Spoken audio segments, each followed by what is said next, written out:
And we haven't, I don't even think we've talked to Conrad since Nick made his presence known on the Blue Brand. Have we? Have we chatted about No, Nick? no, we have not recorded since then. Of course, you've been traveling a little bit, but I was going to mention that at the end, but we can do it now. Our great close personal friend Nick Aldis, who obviously is in the main event and the subject of kind of what we're talking about today, has made his official presence felt on television for WWE.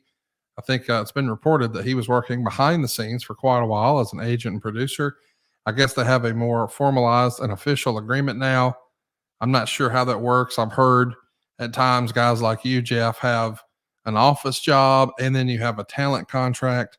I assume he's doing the same thing. I haven't asked because that's just not what you do. But we did see him make his television debut for WWE this past Friday on SmackDown, and that's pretty cool, man. I'm glad to see him back where he belongs on camera.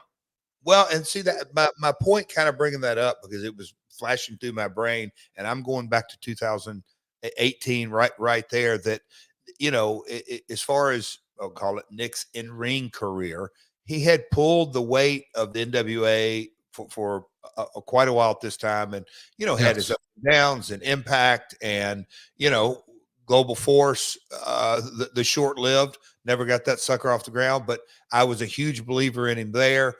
Timing is everything, is where I'm Mm-hmm. going with Aldis. But the old Randy Savage mentality that he told me a number of times on different lessons, and I'm glad that Randy a lot of times told me not the same story, but kind of the same thread and mentality over and over and over. And it was just like, dude, I can't do a macho man. But his mentality was stay in the game. Um, you don't always have to be on the field, but be around, be engaged, stay in the game. And you kind of look at the situation, and that's not that long ago, 2018. I'm more thinking about producing, and Nick is the NWA champion. And then he, again, just staying around, staying in the game. So I am very, and I want to say, publicly, I'm very, very happy for Nick. He looked great in that suit, like he always does. Yes. I think there's a lot of upside for both parties. I'll just say that both sides. I think there's a lot of upside, and it'll be one of those things. I'm excited to see where his career goes from here. But very, very cool.